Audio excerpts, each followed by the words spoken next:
Welcome back, boys. Today we have one from History 102, explaining the origins of science. Let's check it out.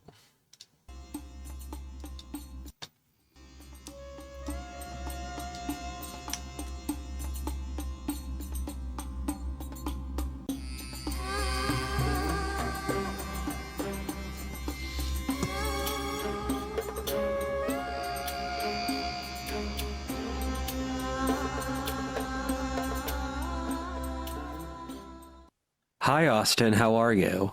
Hello, excellent. Facts. So, today's episode is the origins of science.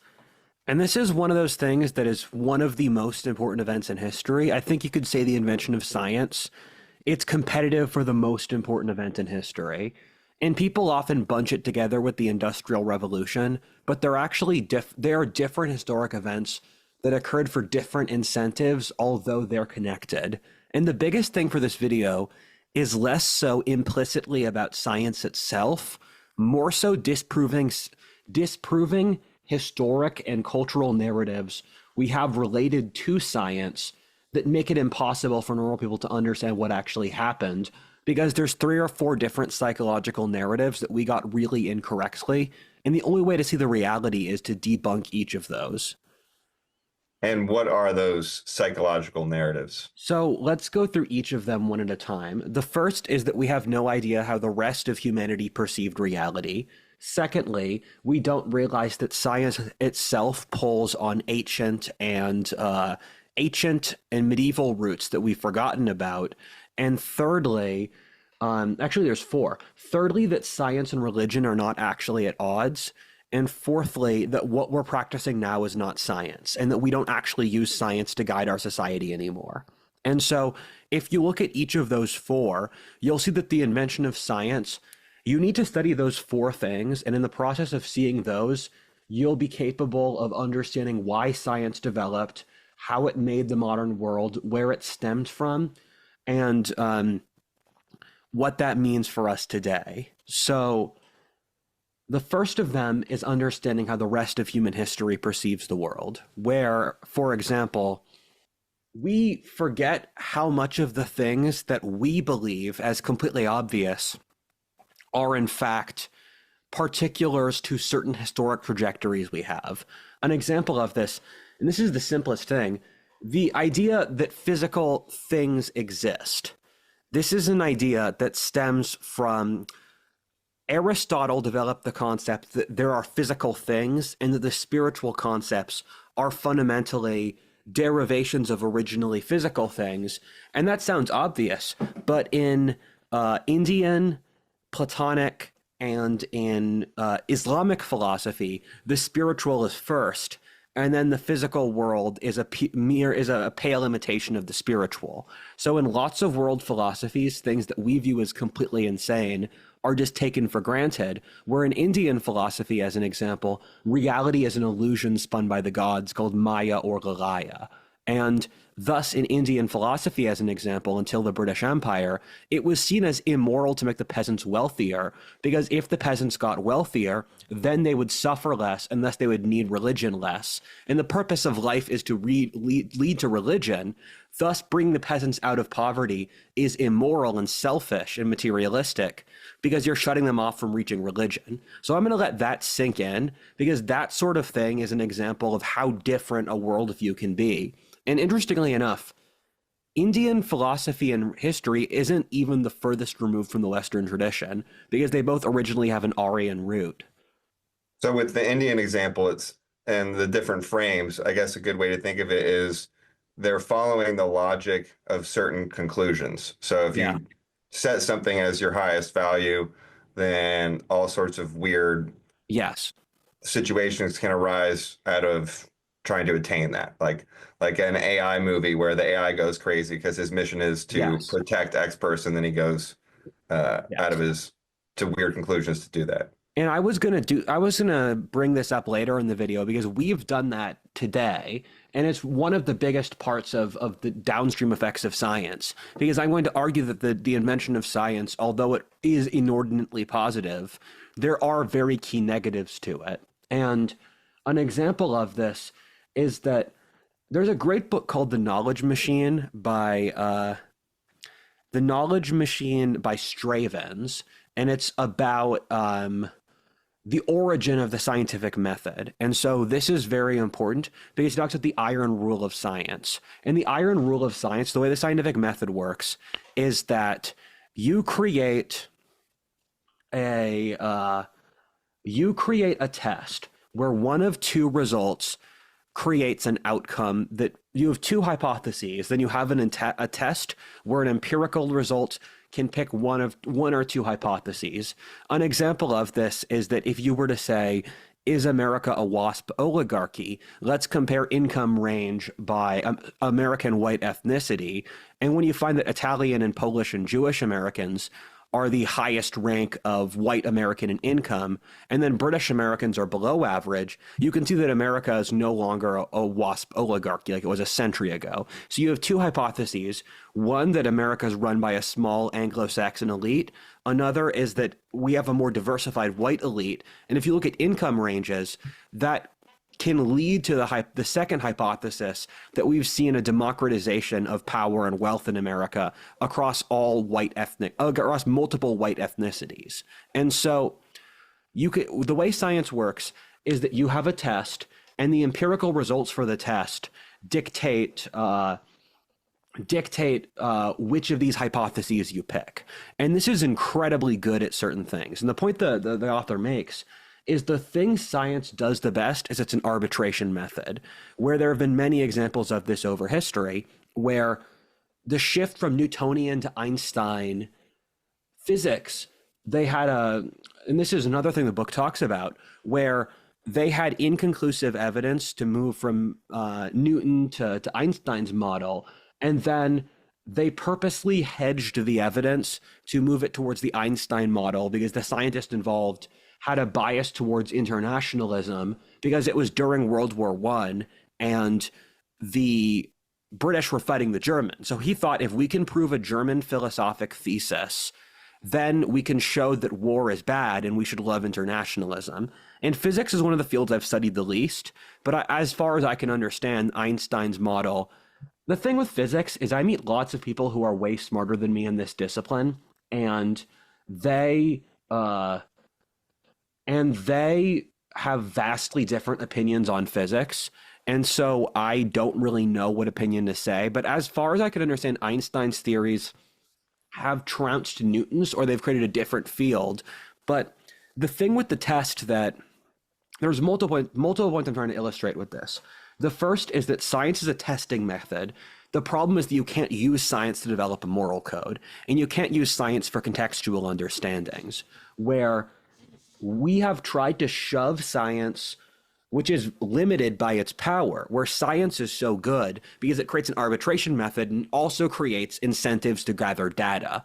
Because what the scientific method does really well is that it gives an incentive. If we establish empirical data to decide between different theses, then that's what we reward. And thus the modern world has this huge amount of data that we can use for different stuff.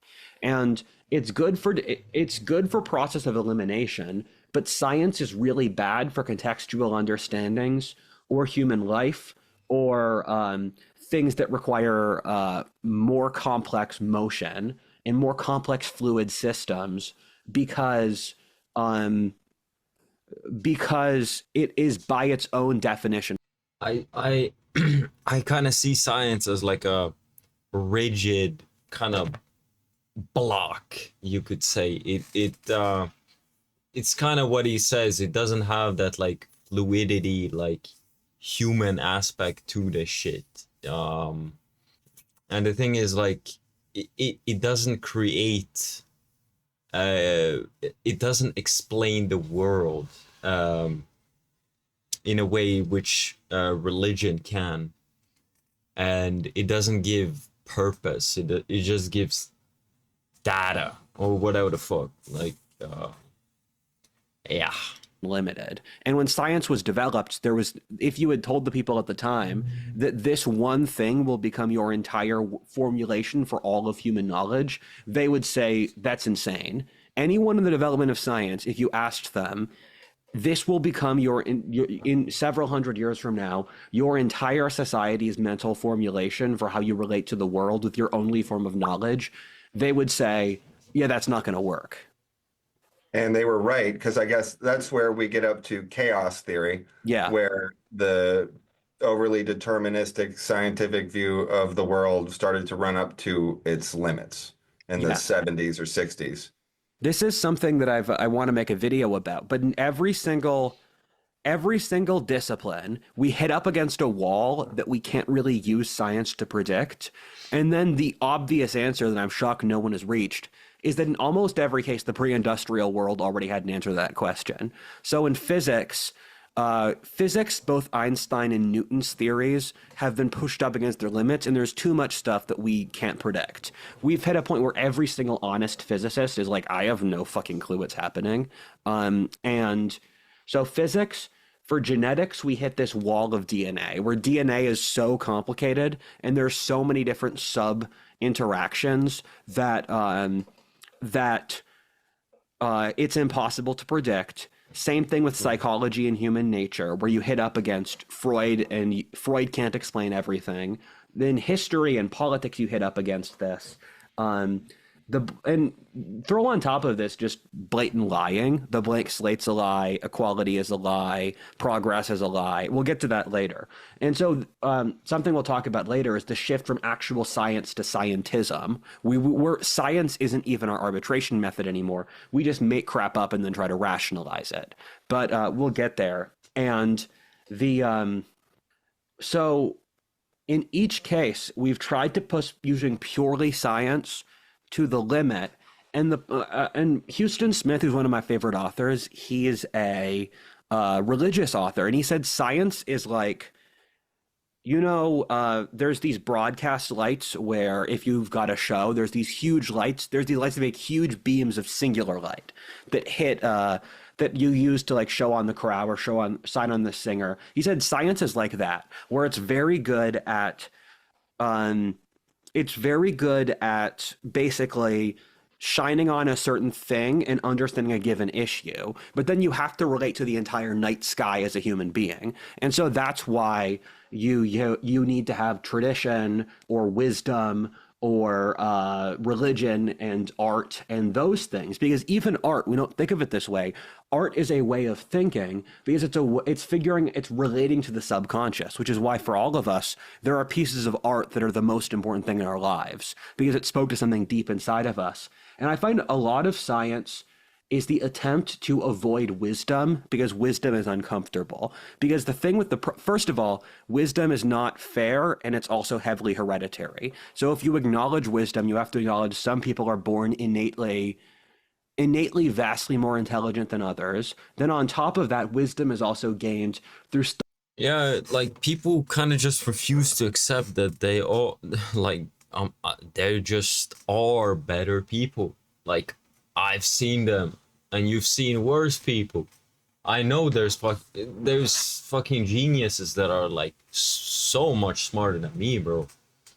But there's also people that are not so very smart. They don't, I mean, I kind of question like if they even have like self-awareness or, I mean, it's damn sure they don't have common sense at least, but it's yeah, like fuck. Studying the past, and it's also then on top of that, wisdom is also gained through studying the past, and it's also gained through and life experience. Wisdom comes from both books and beatings, and that's not something we want to acknowledge because one of the great moral taboos of our society is people don't get beat anymore. Like, bro, if I did some stupid shit, you fuck around and you find out, bro. But I see, like, if people just all they do is fuck around their entire upbringing, their childhood, their adolescence, their fucking you name it, if they never get checked, they just continue to push and push and push and push people, and they just create like horrendous people. Yeah. Is you can't say there's something we want to acknowledge, because one of the great moral taboos of our society is you can't say there's a positive to suffering. In our culture, you will never find someone even indirectly say that suffering builds character and that you have to suffer to grow strong. And how does that? Suffering is good. And the thing is, the best choice is like when you can choose to suffer. Because it's like you choose to suffer for what you want instead of like the worst one is regret. Because I mean, what are you gonna do? It's like you choose to run away from pain and adventure and uncomfortability, and you know, oh, I don't want to do this today, or I don't want to grow and change and become better. I'll just sleep in, or I'll just skip today. And it's like the years go by and suddenly you're all this shit filled with regret. And there is no I love this quote, man. There is no medicine for regret. Like, you can try to do as many drugs as you want and drink as much as you want, man. But it will never go away, bro. You can forget like love and stuff, but that kind of regret of like betraying yourself, like, fuck, miss me with that shit, man. Relate to And that you have to suffer to grow strong. and how does that relate to wisdom? Because it's more like trial and error, and Yeah. I guess, does it introduce a level of uncertainty where it doesn't apply to kind of the Uncertainty, huh? Yeah, a lot of people, they want this like NPC, like super predictable life. It's like, fuck. You get sometimes just great opportunities and knowledge from just fucking around and meeting new people and talking. Like, I've gained knowledge that I didn't even know existed or I needed. Does that make sense? And it's like you gain it and you're like, whoa, my life quality has improved. And I didn't even seek it out. neurotic where it doesn't apply to kind of the neurotic focus of science, where you can't demonstrate wisdom. So almost every issue I will say with science here is not an issue with science per se. It's an issue with the society that used science. So science is itself. It's pretty unapologetic, and it's very good at what it does. The issue is trying to use science for something it's not. And people, there's multiple factors going on. Yeah, it's kind of, if I'm hearing correct, I think as society has, you know, kind of left people out kind of for themselves, like destitute, you could say. It's like religion is gone, community, like trust, social trust, like more and more stuff people used to have access to, and kind of stabilizers in society. The more they disappear, the more pillars get felled or crushed. It's like, it seems like people kind of like look towards something to like fix it, and they chose science. They wanted science to fix everything. It wanted it to become everything. But it can't do everything. It cannot do everything, right? So they ask science to do too much. Yeah. On here, and people, there's multiple factors going on here, and I'll jump to the fourth point, where we don't practice science anymore. We practice scientism, and I think the peak for the legitimate application of scientific research on a society was around World War I. because if you actually study science, you find there are lots of very uncomfortable realities that we can't stomach. As an example, you can't say that you're a scientific society and then have men and women say that men and women are the same. There's just no basis for that. Men and women are physiologically different, they're neurologically different, they're psychologically different, they're values-wise different. Same thing with biological race has been completely proven scientifically. You can ask anyone who study biology and genetics, and they'll say that, or that there's lots of weird scientific research we haven't integrated. So we've proven that plants have the ability to read intentions, where you can modulate the blood pressure, the pressure on a plant as you change the things you're thinking about the plant. And then the plant can see whether or not you're thinking good or bad thoughts. We've run this experiment a bunch of times, and it's pretty consistent. And that's one of those things where if we... Damn, I had no idea any of this existed. What? So plants, I'm thinking all plants, or like specific plants, like they can read your fucking mind and intentions. actually studied science, we would have to grapple with that, but we haven't. And now our real God is equality. And then we make up and rationalize scientific results to get the end result of equality. And that's been the case ever since World War I. And the book that I've recommended before in the previous show is The Passion of the Western Mind by Tarnas. And it's the best philosophy book I've read, where he said the West today, we lost faith in God, and then with the world wars, we really lost faith in science. So now we have no arbitration method for our moral code, so we just make shit up. And is it a coincidence that we lost science swiftly after God? Oh, they're completely connected, because we'll get there.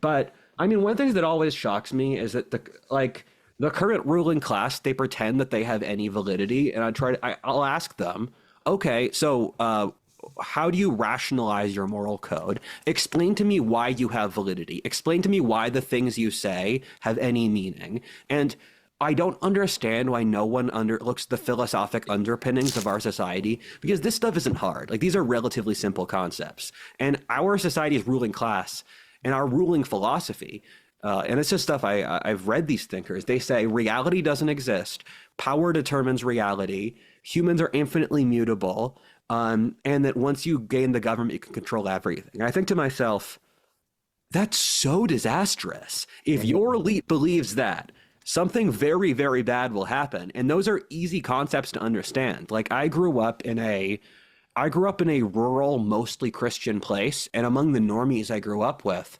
they were capable of understanding theological concepts. Like, they would talk about like concepts in Christianity that are more advanced than the stuff I just said. And there's this huge psychological blockage inside our minds from realizing how silly the things we believe are. And a lot of it was done with the magic trick of just changing the language, because most disagreements are definitional.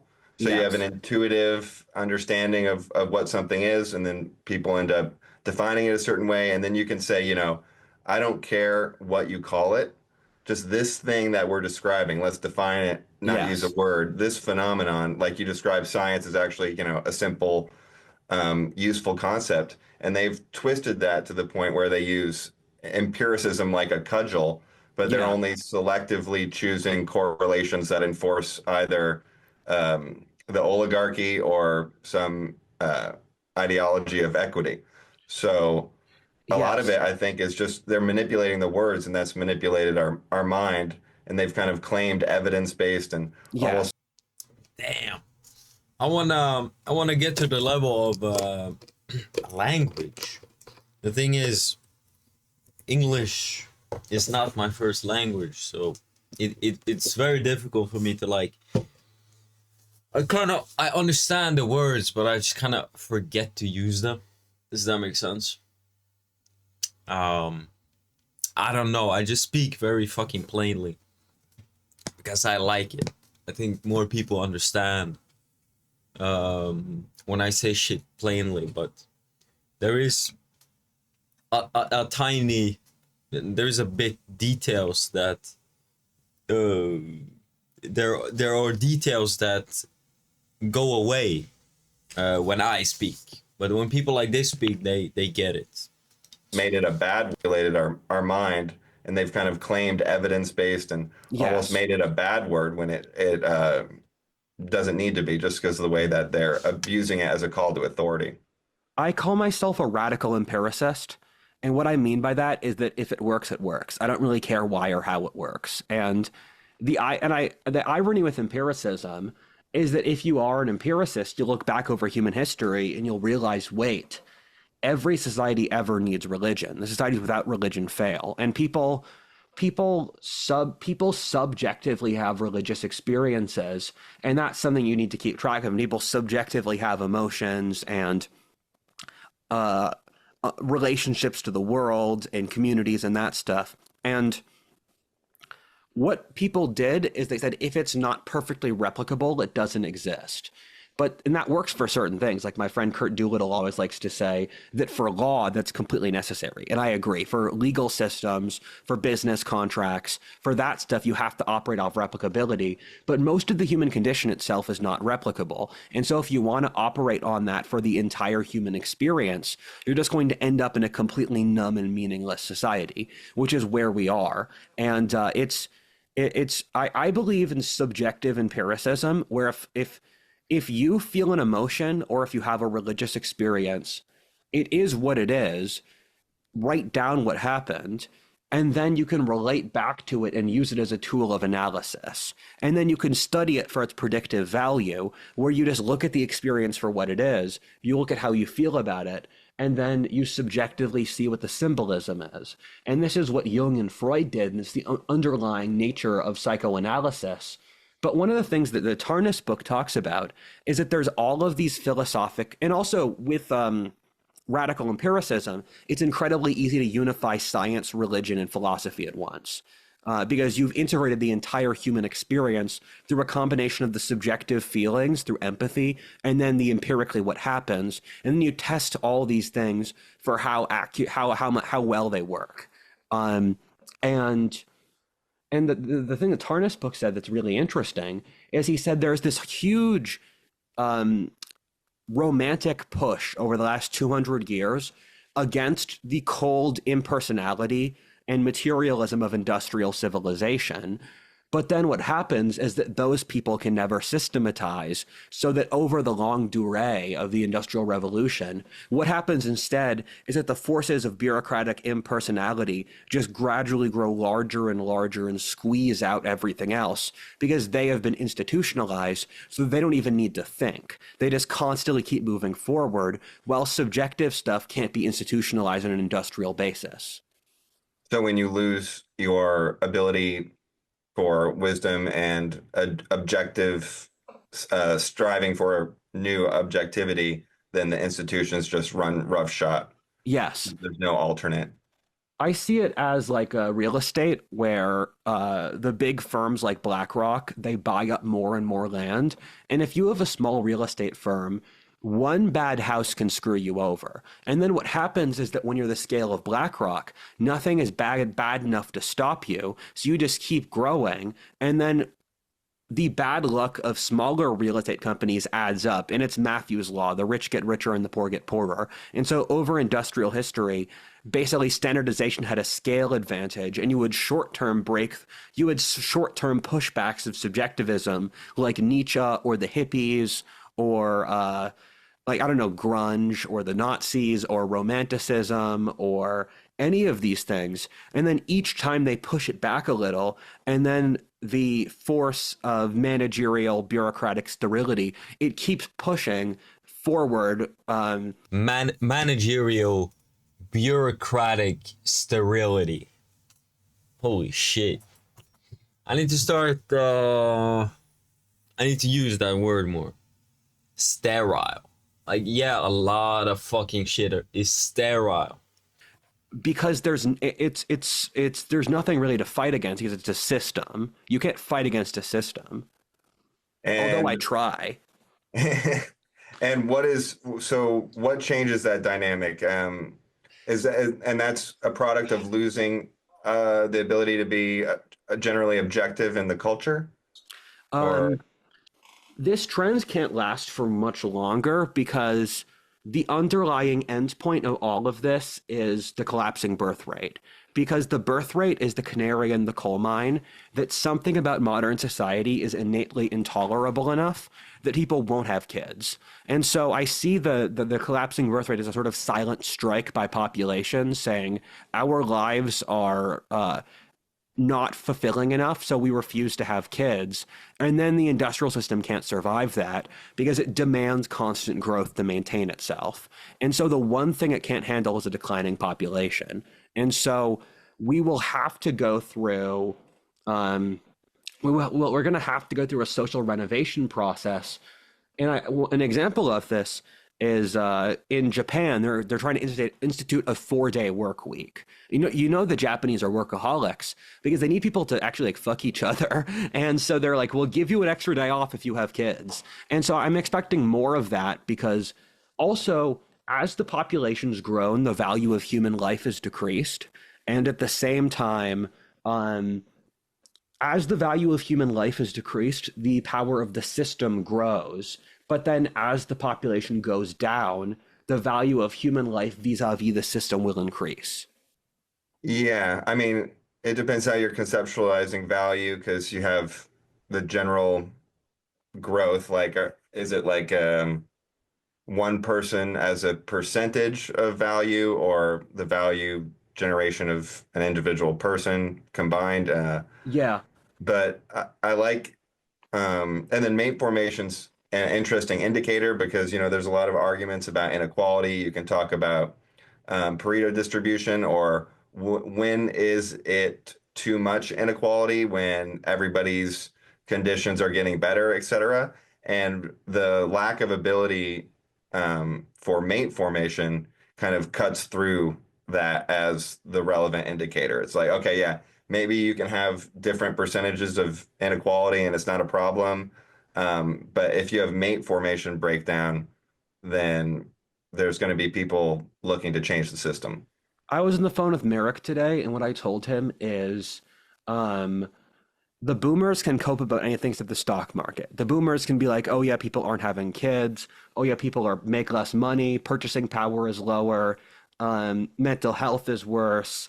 And then they point at the stock market and they'll be like, yes, but at least the GDP number goes up.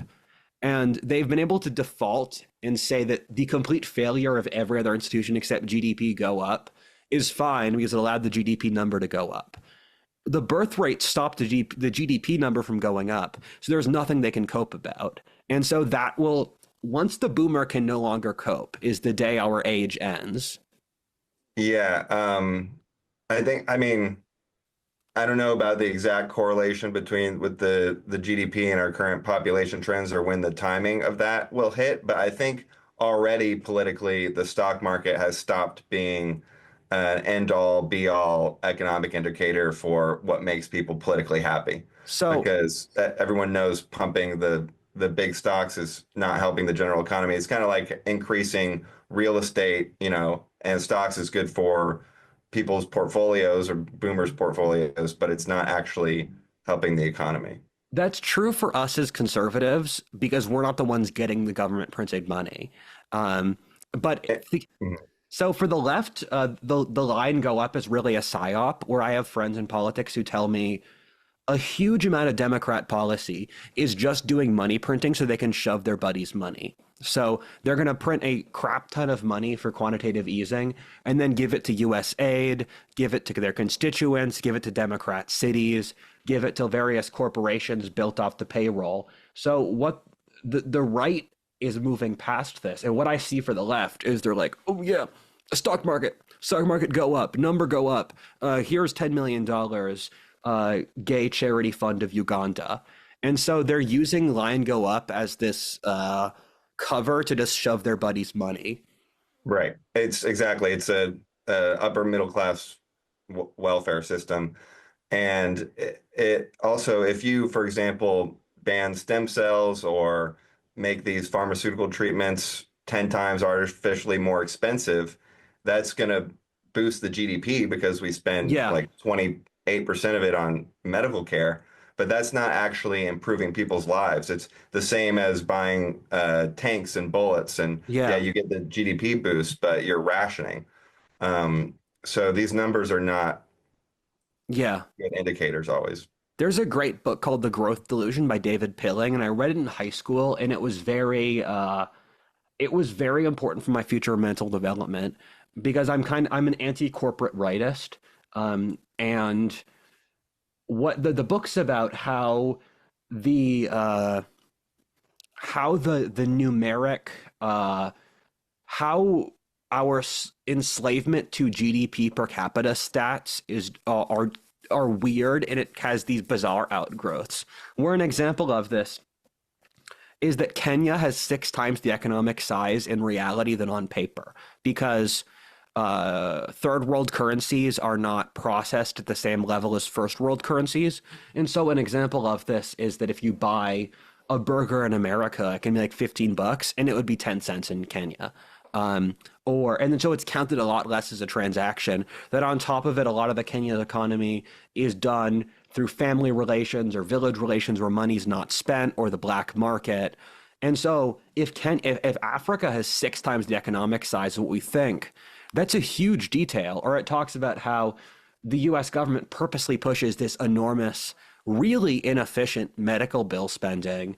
And in exchange for that, because it grows the number and they can tell voters they made jobs. And what they're not saying is how much was wasted to make those jobs. Right. And on the other hand, if you did actually go after the oligarchies and open up markets, you would see GDP drops of a lot of big corporate stocks. And I don't know what the time gap would be, but ultimately you would see GDP continue to go up. Yes, Like even yes, faster. So the GDP can represent, it's not good things, bad things. It's just not a perfect indicator. yes. So to go through the different points, um, the the thing with other societies having completely different value systems, you notice it more so when you see the threads that science did pull from. And another great thing the Tarnas book covers is he talks about the shift in Western philosophy between revering the ancients and then not reading the ancients, where almost every single thing you admire or respect in our society was built because someone read the Bible or the ancient Greek classics, and then they were trying to imitate it. And so American democracy was built off the Greeks and the Romans. The Our entire social structure was built off imitating the Bible. And so many ideas you wouldn't even think about do ultimately stem from the classics. And when you read the founding fathers and the French Revolution was the invention of leftism. And they were trying to model their constitution off off this like single city state in the Aegean that they said was a utopia. And utopians always have to default on there was a society the size of a village where this worked, and Right. they would wear the Phrygian cap. So these are early leftists, people who are basically communists, and their biggest fashion statement was wearing this. Phrygia was this country in Western Turkey at the time of the ancient Greeks. They weren't even Greeks, and it's crazy that it was a society where the average educated person was literate enough to know specific details of fashion about Phrygia. And the point I'm trying to convey here is that we see science as the start of a new age, but in reality, science was the culmination of a much older tradition that stemmed back into the ancient world. And so when you try to figure out the factors that resulted in the creation of science, you're looking at fundamentally the repackaging of ancient and medieval philosophy. And then what happened is that once science worked, they translated it into a more science fiction mental mold. And there was a tipping point, I would say, in the 1800s when people thought science has made us so great that we no longer have to read anything our ancestors said. And that's what unmoored us from reality and became so dangerous. Because once you can't cross-reference yourself against history, you're just making stuff up. And the philosophic schools that science comes from is they were pulling from Like people nowadays and in like education, like history is seen as kind of like a joke. Like there's nothing to learn. It's like or modern Western secular world, or just a modern world in general. There's no lessons, wisdom, knowledge of any kind of value. It is meaningless. It is garbage. That is what history is looked at. It's like I was kind of like this as well. As I guess a kid, I thought like, oh, everything before, like, I don't know, like pick a year, like everything before like the 1920s is meaningless. Like the people were fucking cavemen. Like there's nothing to learn from history. Holy shit, I was wrong. And I think a lot of people are wrong. You learn about history and how to like it puts everything into perspective. Like it is like the big perspective change people need, because people's lives, they're so small. They have no idea the scale of this shit. So it's like very good for perspective and understanding yourself and the world. Holy shit. Aristotle, science comes from, is they were pulling from Aristotle, Plato, Christianity, and hermeticism. For each of those, the ancient Greeks and Romans had their own logical tradition that wasn't science. And this is something people think. People like to imagine that the ancient Greeks and Romans founded science, and then there was a dark age, and then the Renaissance showed up, and then people started bathing again, and then they started reading again. And that narrative's completely incorrect. The way you should see it better so is that the Greeks and the Romans are a completely different civilization. You should see the Greeks and the Romans more comparably to how you see Islam or China than like an extension of Western Europe, where they were these collectivist slave societies that worship pagan gods, and they lived in clans, and so they were a completely different civilization. Although we have a lot to be grateful from the Greeks and the Romans. And as we said in the previous video, their concept of logic was that they didn't want to apply things to the physical world. So they didn't have empiricism, because you could find logically correct arguments, and then from said logically correct arguments, you could extrapolate to figure things out. As an example of this is that Aristotle said that heavier objects fall faster than lighter objects. And then in the Renaissance, an Italian thinker went onto the Leaning Tower of Pisa, and he dropped two objects of different weights, and they fell at the same length, at the same speed. And so in 20 seconds, he disproved this thing that had been believed for thousands of years. And that's a great example because it shows the big flaw in the ancient Greco-Roman worldview, where they had highly advanced logical systems, but they didn't apply them to the real world because that was seen as ungentlemanly, where their entire worldview was the aristocracy could think and operate in complex concepts, but then they shouldn't touch the real world. So the Greeks and the Romans actually had the steam engine and computing technology, where they had these highly advanced gear mechanisms that operated as computers, and they didn't have an industrial revolution, partly because slave labor was so cheap, but also because they didn't want to have to deal with the physical world. And No. Let's not do this thing. Like it's ungentlemanly. Let's just keep it simple. Bring the slaves. The slaves can do this.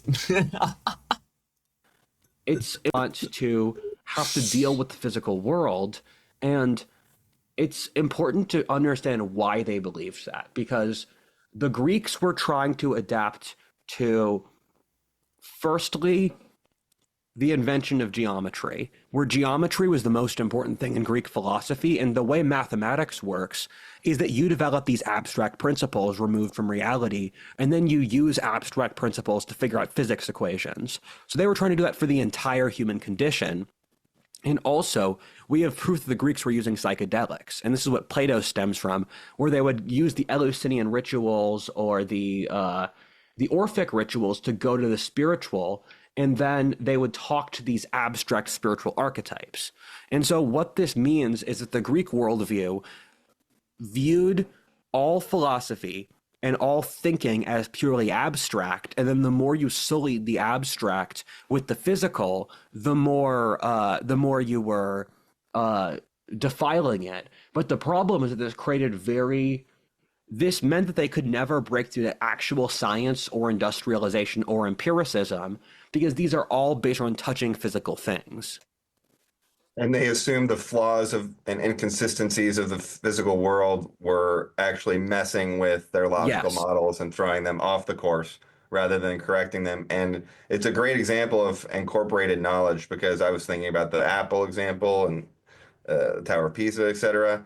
And it's just hard for me to conceptualize that people didn't know that objects fell at the same speed, because Yes. I just figured there'd be so many accidental examples where you could see that, but maybe the differences are small and you Yes. can't measure accurately, so the logical presupposition takes precedent over the poor measuring of empirical reality. They actually pulled from a different philosophy that got them to believe that. But let me go to the bathroom first. Pause. Hello. So what you said leads back to the second philosophy I'll talk about, which I think is actually the most important for the development of science, which is hermeticism. And hermeticism was an ancient Egyptian philosophy that went back to the pharaohs, where if you look at 3000 BC and the architecture in the pyramids of the Sphinx, it's still Hermetic symbolism. And when the Greeks conquered Egypt, they codified it into a set moral code that was used, that later went into Islam and Western Europe. And to simplify, Hermeticism is alchemy, and alchemy is supposedly about making gold. But what they were really trying to do is that gold was symbolic for the perfection of the human soul, and they were using this coded language. They wouldn't be accused of heresy, although the church did support Hermeticism. It's funny that Hermeticism, or the worship of Hermes, was widely accepted in early modern Europe in a very Christian society, where in the Catholic Church they said Hermeticism was like Seneca or Plato or Aristotle, who were pre-Christian pagan philosophies that were in line with Christianity. So the papacy funded Hermeticism, every major court in Europe did. And the way the Hermetica works is it's the underlying philosophy is you're trying to increase life charge, and then you increase life charge through suffering, where all of the world is a unified consciousness, and the world has the ultimate goal of making humanity more like God. And through the process of life, you learn, and then over time, you learn to be more and more like God. And this is one of those things where it's hard to overemphasize how much Hermeticism influenced modern science. Almost every single figure in the development of early science also studied the Hermetica, where Galileo, as an example, the idea that there is a sun and then planets revolve around the sun, and there's thousands to millions of planets. That's a Hermetic idea. And so when Copernicus and Galileo and Bruno was the first thinker, and he was very overtly a Hermetic. When they were saying this, they weren't saying it because there was scientific evidence. They were saying, not at least at first. They were saying it because there was a previous religion that said it, and they were trying to stick it to the previous. They're trying to say that this previous religion is correct. Or Newton, a third of the books he studied was alchemy, and every principle in Newton's laws of motion stems to the Kybalion. And I'm understating this. This is true of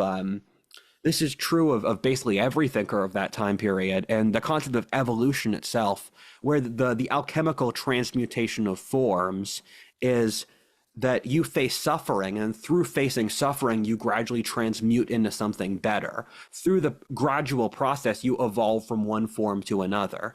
And what happened is that Hermeticism was very popular in the 1500s, as was mysticism, where this is the thing we've written out as well. Every single one of the early scientists also studied the occult, and they didn't see any barrier between religion and science, and thus they would like Newton wrote as much about angels and demons as he did about science. Same thing with John Dee.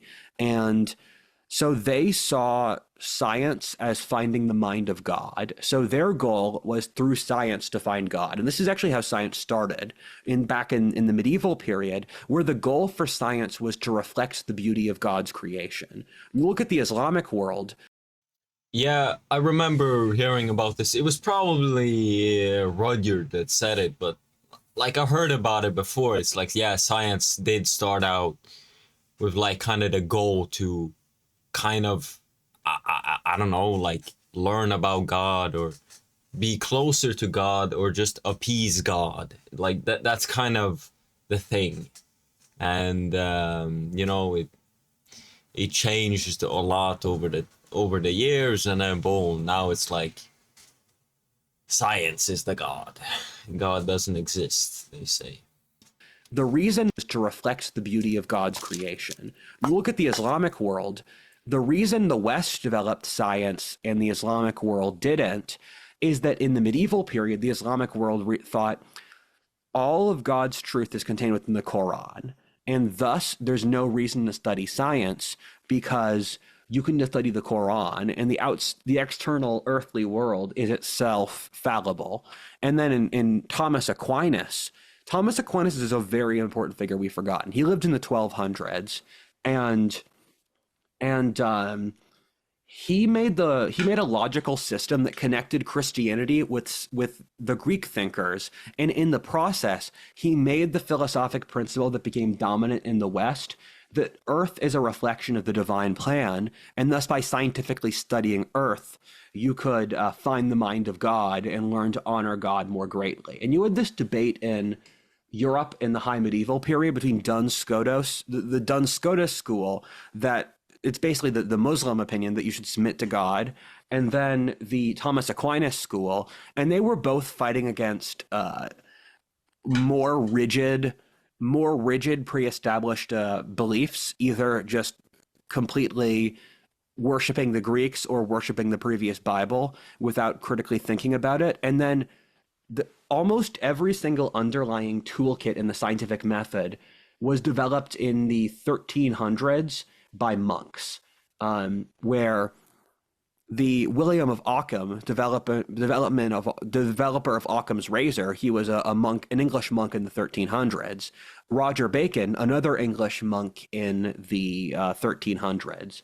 And so and this is the thing I can't overstate, is that you can't have science without Christianity, because all of the founders of early science were Christians, and it's predicated upon Christian philosophy, where the breakthrough from the Greek rationalist tradition to modern science is that the Christian value of humility demands you test things. Because if you want to apply Christianity to science, we don't know what's true because we're humble, so let's just test everything to see what works.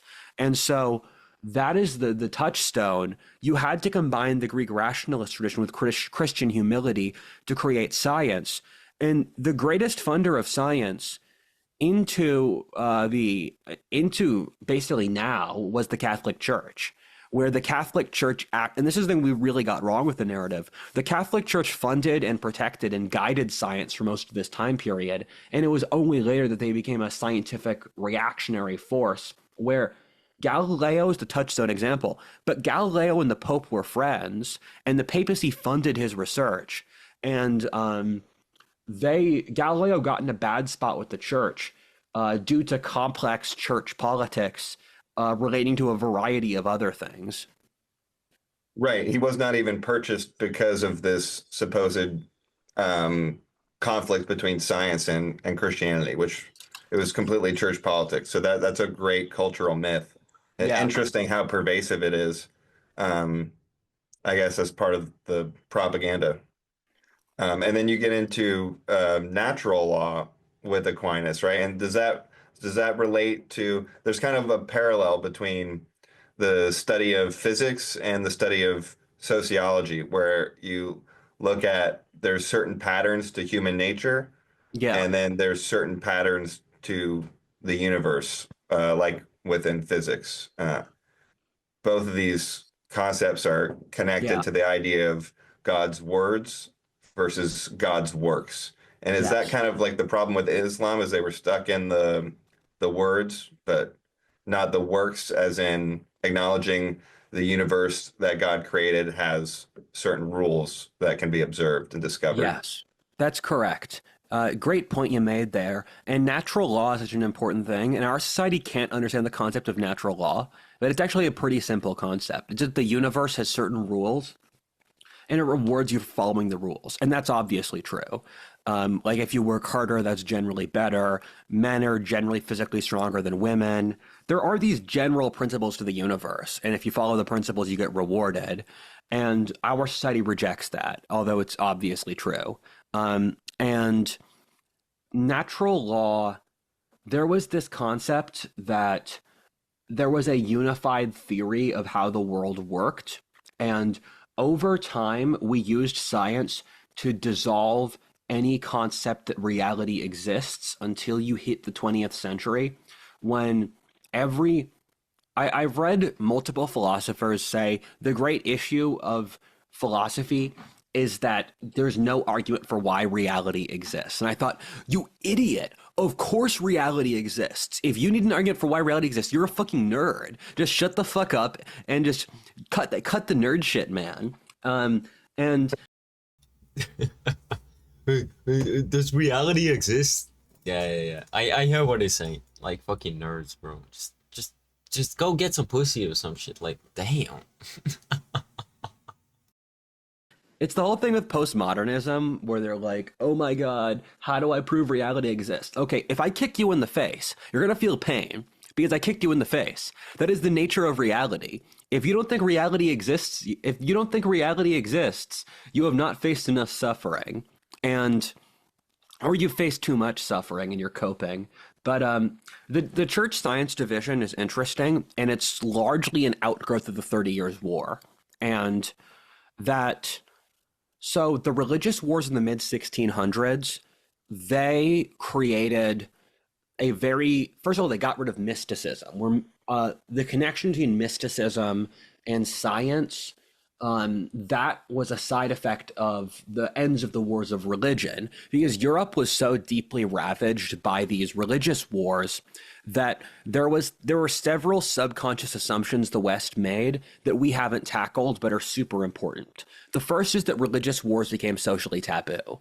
Secondly, the religion got sectioned off in its own little ghetto, where we are a society where religion is seen as purely subjective or purely subjective, purely personal, and purely cultural, while science gained complete dominance on how to understand how the world works, and then the public sphere. And you also saw the separation of religion and the church, where they became at odds because they weren't at odds beforehand. And that was structured because, so the philosophy books I keep reading, they'll say that there's the Galileo, Kant, Descartes axis, and that this is the axis that separates the enchanted, medieval, and early modern worlds from the current world, where Galileo found that the world circles the sun. And this was huge because the previous idea is that you go up into the heavens towards God. And then we found that no, the reality is that it's just space out there. And this was important because it made us realign how we physically processed the world, because we confused psychic space with physical space. Because what religious thinkers have constantly said is that heaven is above us and that hell is below us. And that's symbolic of the human condition. We have to choose in good and evil. You can go towards good or towards evil. And then we literalized that. And the Protestant Reformation made religion really literal when it was originally meant to be symbolic. And then that killed religion, because religion can't exist on this literal frame of reference. And Galileo did that. And the church positioning themselves against Galileo was a huge PR disaster they never were able to recover from. Then under Kant, Kant argued that what Kant and Descartes both argued is that you should ignore the senses, and that what mattered is what fits in abstract. You should ignore the physical sensations of the world. And then what that in turn allowed was just logical arguments disconnected from reality. And the biggest issue with modern philosophy is it's completely disconnected from the human experience. It has no relation. You'll never hear philosophers talk about culture or sex or history or politics. Like, I was reading this book about burnout. What do modern philosophers do? I was just kind of like I wonder, because I don't know jack shit. I listen to the old fucking philosophers, and kind of I wish like philosophy was better, because right now from what I hear it's complete shit. The book never mentioned people are working more hours, they have worse mental health, and that stuff. He was just saying philosophically through the substructure of studying Kant, this is why people have burnout. And I'm like, no, man. People have burnout because they're working too much for too little pay. They have burnout because they're trying to figure everything out without actually addressing reality. Yeah, That would be exactly. exhausting. Yeah, and so over the course of the 1600s, it looks as if you have something to say about the thing I was saying earlier. Like Well, I yeah, the subjective versus objective part, I just kind of wanted to nail down into that more because it's almost like the deterministic view of science wiped out that integration of objectivity and subjectivity, and then all we were left with at the end was subjectivity and power games. And yeah, it's kind of a hard needle for people to mentally thread that just because humans are unable to be objective about reality doesn't mean that objective truth doesn't exist. yeah, And you have to be able to operate subjectively to get closer approximations of objective reality. And that's just a hard mental place for people to be. They kind of drift into subjectivity or objectivity, at least in our yes. current cultural paradigm. Yes. I think equality killed a lot of our abstract thinking. And it's funny that as the complexity of the concepts we worked with got higher, the mental ability of the intellectual class decreased, where we don't understand the concept of an abstract concept. Where, for natural law, as an example, the innate polarity of the masculine and the feminine is the most basal level of reality. If you can't understand that men and women are different, you're completely crazy. And this is how I feel with a lot of this stuff, where science was an incredibly useful rationalization tool because it created, you could have a test and then said test could claim to be objective. And then what happened is that each part of the political spectrum has been able to rationalize why they are the objective truth because they study the things they want to see and they refuse to study anything else. Because if only things that we can scientifically replicate are true, then you can make up a bunch of crazy stuff that's obviously not true and then not study it. It's a really easy thing to psychologically hack, which is why, as I said before, every corner of the political compass has at one point or another said they're scientifically true. And the lack of an ability to understand an abstract concept is, for example, it's clear that moral goodness exists. That it's like you can attain moral goodness, but because you can't measure moral goodness, then they can say it doesn't exist. Although it's clear that Gandhi is a better person than Hitler. Right. And even if people stop trusting the institutions, it's almost like we've lost our ability to flex this science muscle ourselves, Yeah. um, and think in that way. Yes. And then if you wanted to just like really quickly define science versus scientism again, just to Okay. keep our models clear about it. So science is the actual testing method. Right. Science itself is actually pretty spare. It's just an empirical testing method. Scientism is the culture of being the science.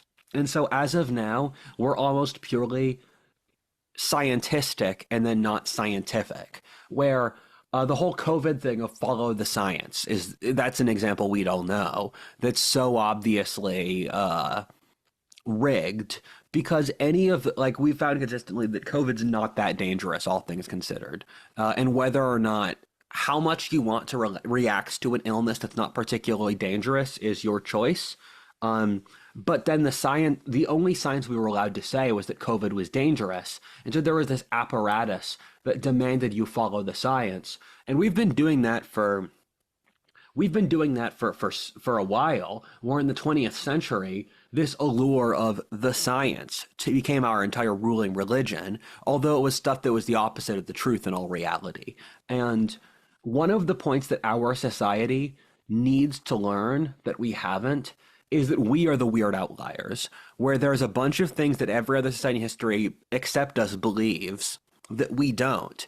And it's pretty inexcusable that we forgot the things that everyone else in history believes, and then we use science as a way of rationalizing it. But the reality is that through science's incredible abilities, we grew so wealthy that we gained delusion. And then we rationalized the delusion with science. We were stuck in the closed loop, where you are correct by definition. And examples of this is that equality isn't real. Genetics determines reality. Every other society in history is religious. They believe in God. They believe in the spirit world. They believe in natural law. They believe in the nation, ethnicity, culture, art, philosophy. As an example, culture is pretty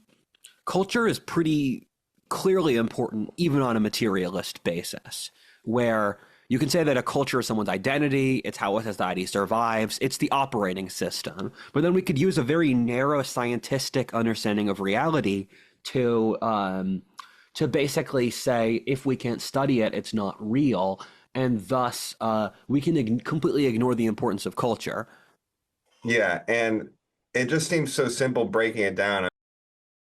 Yeah, it's like I don't know. I see a lot of those type of people, like these like science nerds. They're always so fucking autistic. Yeah, like, oh, you can't measure culture. That shit doesn't exist. Let's just fucking destroy it. Let's bring in like 1 billion migrants and like completely fucking have upheaval. Let's destroy the entire fucking community and nation for diversity. Hey, you don't support that? I'm wondering, like, yeah, and it just seems so simple breaking it down. I'm wondering, like, how do people fall for scientism? I mean, I know, I get it. I've seen it. It's almost like you have to remove to go along with certain things, and like you said, is the fragility allows you to ignore it. And bro, like he's onto it, bro. I speak with these people, bro, and I'm like thinking, like, bro, you have you ever had like your own thoughts? It seems like you just repeat whatever the fuck is told to you through legacy media or Twitter. Bro, these people are cooked, man. Not focus on it because you can things, and like you said, is the fragility allows you to ignore it and not focus on it because you can build up fragility for a time. We have that luxury, but it's like it's been 50 years after the death of this deterministic philosophy with chaos theory that we're still operating in this manner. It's also consistent with the avoidance of uncertainty, like the uncertainty of life. We try to eliminate all risk, so it fits the bureaucratic element of our civilization to the point where you're actually creating more risk, etc.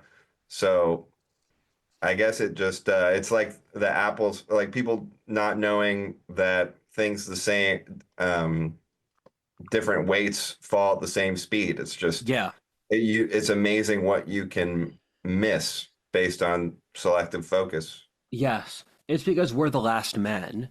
Writing in 1880, Nietzsche said that after a century of nihilism, that the West would become a society that prized comfort and mediocrity and weakness and stability. And he said the society of the last men would be so decadent that it would be incapable of protecting itself or having the will to live. And it would be a society where it would punish where great men could not rise, but at the same time that it would be a society incapable of flourish of allowing even normal, healthy human life to develop because it would prioritize emotional stability and comfort and that above all else.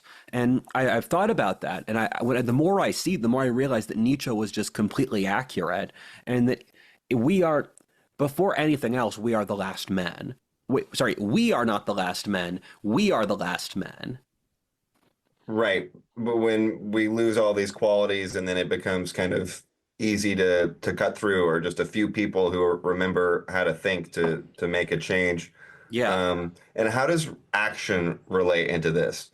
I feel like action is tied in somehow to um, science and actually uh, advancing trial and error and being attached to certain outcomes and moving and taking risk. Like, is there an Science action element that's missing from the scientism side that is found in the science side? Science is innately incredibly masculine in that it is purely evidence focused. It removes all strippings, it removes trappings, it removes all trappings, it removes all context, and it's purely effectiveness. Because at its core, masculine is doing, feminine is being.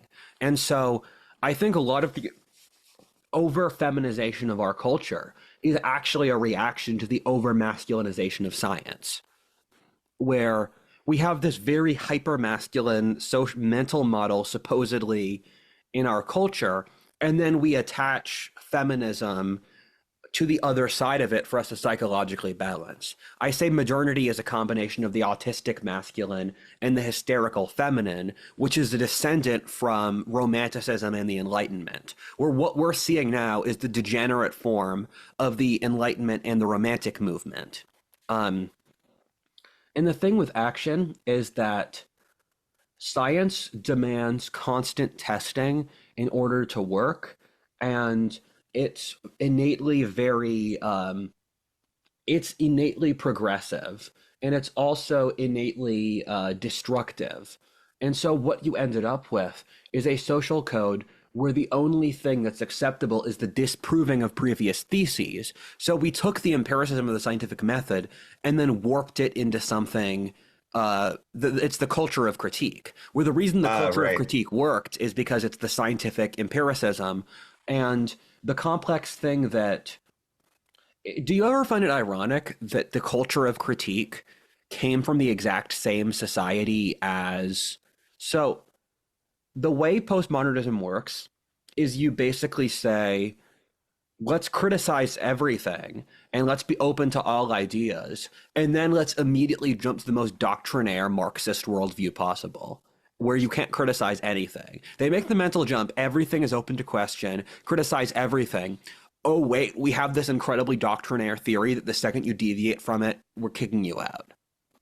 Right. Well, you get the institutionalized protection, and then you get different legal mechanisms reinforcing those cartels. Yeah. So people can't question the reputations. And so that can lead to a paralysis of actions. But it's kind of like I'm trying to relate it to the words versus works. Yeah. And it's like, I consider the works like the action. And like you said, they kind of hijacked it. So we were doing things and then we just started talking about doing things to the point where that became the whole process. And you see this with a lot of organizations where it's originally about like a mission and then it becomes about the bylaws or something like Yeah. with the Pharisees, where you have like the law is supposed to serve you versus the other way around. And it's like we stopped doing the actual act. Yeah. One of the most retarded things modernity believes is that if you have a good mindset, you can do anything. Like, the only thing stopping you from attaining complete success is your bad mindset. And so if you're not successful, it's because you don't have a good mindset. And that is just, Mm. or also that you can just choose to be happy and you can choose to have your internal monologue, both of which are just completely insane. Like, there's no rational justification for them. And they actually end up becoming quite tyrannical, where Mhm. you see it in a lot of the class oppression of our society, where if you're a working class white person barely getting by, actively discriminated against by the system will just say, oh, you're not. Nah, this is where like this is just on you.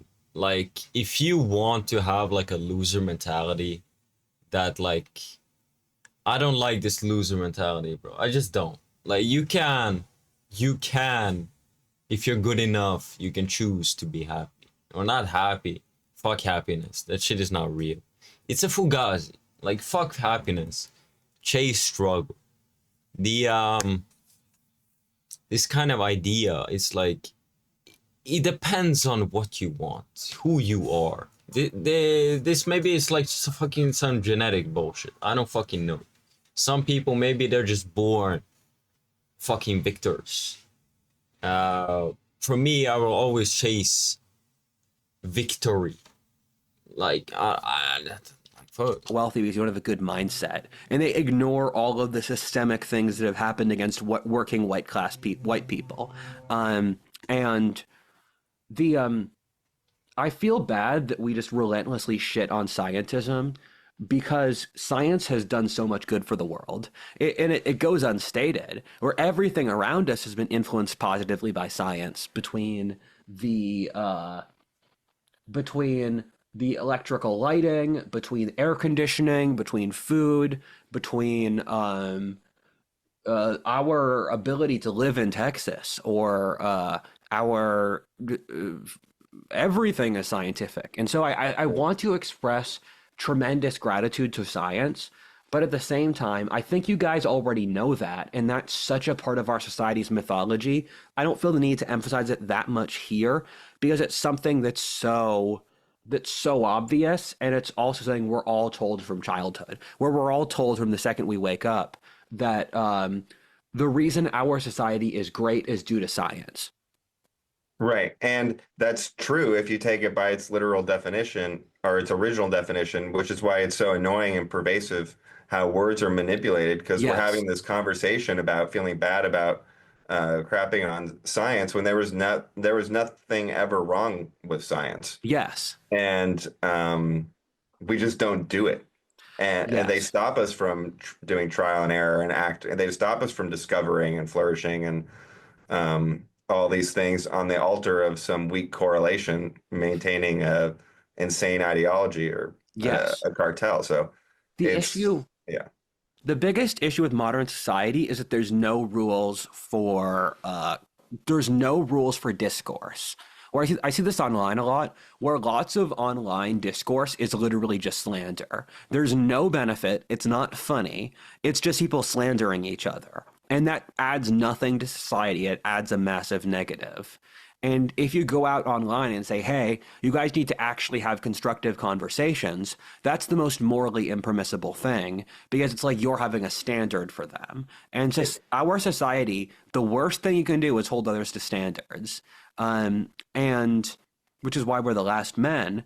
And then that's true in the society where if the left just makes shit up. And then when the right calls them out and making it up, they're like, oh my God, how can you say that? But then there's no fact checking mechanism. So people just abuse terms and then they just make stuff up and then they'll just break definitions and then put them back together. And there's just no qualification against it because the biggest thing with our society is there's no feedback loop to reality. We just make stuff up.